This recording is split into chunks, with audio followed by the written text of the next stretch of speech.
ဒီနေ့မှာဒါမှမဟုတ်လုပ်ငန်းခွင်တစ်ခုမှာအရင်တက်ဆင်ခဲ့တဲ့သူကစီကံမရှိပဲနဲ့ line neutral ground ကျိုး၃ကြောင်းလုံးကိုအယောင်တယောင်နဲ့တုံးပြီးတော့ဝါယာဆွဲခဲ့တဲ့အခါနောက်လူကိုအရန်အနေနဲ့များပြီးတော့ခေါင်းကိုက်ရတတ်ပါတယ်သင်ကိုယ်တိုင်လည်းရှေ့ကဝါယာဆွဲခဲ့တဲ့သူကစီကံမရှိပဲနဲ့ line neutral ground ကျိုး၃ကြောင်းလုံးကိုအယောင်တယောင်နဲ့တုံးသွားလို့ဘယ်ကျိုးကဘာလဲဆိုတာခွဲမရပဲနဲ့ခေါင်းစားဖို့ပါသလားမသိပဲစမ်းချိတ်မိရင်ပစ္စည်းတွေလောင်ရုံနဲ့မကပဲနဲ့ထပ်လိုက်တဲ့အထိအနေရရှိနိုင်ပါတယ်ဒီနေ့မှာတော့မာတီမီတာတစ်လုံးနဲ့တိတိကျကျခွဲခြားနည်းကိုပြောပြပေးသွားမှာပါပထမဆုံးအဆင့်အနေနဲ့ပင်မ main breaker ကိုတင်ထားပြီးတော့မီးလောင်အောင်အရင်လုပ်ရပါမယ်သတိထားမယ့်အချက်ကလျှက်စစ်နဲ့ကြိုင်သွဲရမှာဖြစ်လို့လျှက်စစ်ကပတ်တီးဒါမှမဟုတ်လက်အိတ်ဝတ်ဆင်ထားပြီးရင်ကျွန်တော်တို့မာတီမီတာကို AC voltage မှုဥပမာ600 voltဒါမှမဟုတ်950 volt မှာချိန်ထားလိုက်ပါမီတာရဲ့အမဲရောင် probe ကိုလက်နဲ့အဖျားကကလစ်ကိုကင်ထားပါသို့မဟုတ်နံရံတန်ပေါင်တစ်ခုခုနဲ့ ground ထိထားပါပြီးရင်အနီရောင် probe နဲ့ကျိုး၃ချောင်းကိုတစ်ချောင်းချင်းလိုက်ပြီးတော့တို့ကြည့်လိုက်ပါ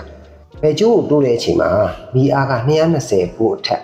တို့စီမှာဆိုရင်220ဝန်းကျင်ပြတယ်လဲပေါ့နော်အဲ့ဒီ volt အားအပြည့်ပြတဲ့ကျိုးဟာ line fix ကျိုးဖြစ်ပါတယ်အဲ့ဒီကျိုးကိုမှတ်ရလွယ်အောင်တိတ်အနေလေးနဲ့ပတ်ပြီးတော့တီးတန့်ဖယ်ထားလိုက်ပါကျန်တဲ့ကျိုးနှစ်ချောင်းမှာမီတာပြမှာမဟုတ်ပါဘူးအခုဆိုရင် line ကျိုးကိုတည်သွားပြီဆိုတော့ကျန်တဲ့ကျိုးနှစ်ချောင်းက neutral နဲ့ ground မှာဒါကိုဘယ်လိုခွဲမလဲမီတာရဲ့အနီရောင် probe ကိုခုနကရှာထားတဲ့ line ကျိုးမှာတေချာချိတ်ထားလိုက်ပါပြီးပြီဆိုရင်မီတာရဲ့အမဲရောင် probe ကိုကျန်တဲ့ကျိုးအမှတ်1မှာတို့ပြီးတော့ပိုအောင်မှတ်ပါပြီးရင်ကျိုးမှတ်2မှာထပ်တို့ပြီးတော့ပိုအောင်မှတ်ပါဒီနေရာမှာအဖြေထွက်လာပါပြီ။ line ကျိုးနဲ့တွဲတဲ့အခါပိုအားပုံမှုမြင့်လာပြီးတော့တည်ငြိမ်စွာပြတဲ့ကျိုးဥပမာ230 volt ဝန်းကျင်အပြည့်ပြတဲ့ကျိုးဟာ neutral ကျိုးဖြစ်ပါတယ်။ပိုအားအနည်းငယ်လျော့နေပြီးပြတဲ့ကျိုးကတော့ဥပမာ225 volt ဒါမှမဟုတ်ဒီထက်နည်းတဲ့ပမာဏပြတဲ့ကျိုးကတော့ ground အကျိုးဖြစ်ပါတယ်။ neutral ဟာ main transformer ကနေတိုက်ရိုက်လာတာမို့လို့ခဏရေး resistance နည်းပြီးတော့ပိုအားအပြည့်ပြတာဖြစ်ပြီးတော့ground ကတော့မြေကြီးထဲစိုက်ထားတာမို့လို့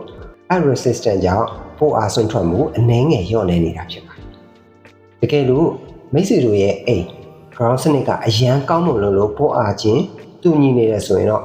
နောက်ထပ်နည်းလမ်းတစ်ခုရှိပါသေးတယ်။မီလိုက်ဒီ main breaker ကိုအရင်ပိတ်လိုက်ပါ။ပြီးရင်မီတာကို resistance အုံးမှုကိုပြောင်းပါ။ပြီးရင်တော့ကျန်တဲ့ကျိုးနှစ်ချောင်းကိုအိမ်ရဲ့တန်ပါဒါမှမဟုတ်မြေကြီးတွေကတန်တိုင်းနဲ့လိုက်တိုင်းကြည့်ပါ resistance လုံးဝမရှိသလောက်ဥပမာ1 ohm ကနေပြီးတော့5 ohm အတွင်းနည်းနည်းလေးပဲပြတဲ့ကျိုးဟာ ground ကျိုးဖြစ်ပြီးတော့ resistance တန်မိုးပိုများနေတဲ့ကျိုးကတော့ neutral ကျိုးဖြစ်ပါတယ်အခုဆိုရင်ကျိုးတွေအယောင်တူနေအောင်ဘာအနေမှမရှိပဲနဲ့ line neutral ground ကိုစနစ်တကျခွဲခြားတတ်သွားပြီဖြစ်လို့စိတ်ချလက်ချပြန်လဲချိတ်ဆက်နိုင်ပါပြီဒါပေမဲ့နောက်တစ်ချိန်ဝါယာဆွဲရင်တော့စံချိန်စံညွှန်းမီအယောင်ခွဲခြားမှုကိုတုံးဖို့အကြံပြုလိုပါတယ်ဒီလိုလက်တွေ့ကျတဲ့လျှက်စစ်ဘူးတို့တာတွေကိုအမြဲတမ်းလေ့လာဖို့အတွက် channel လေးကို like and follow လေးလုပ်ထားဖို့မမေ့ပါနဲ့အားလုံးဖိကင်းကြပါစေ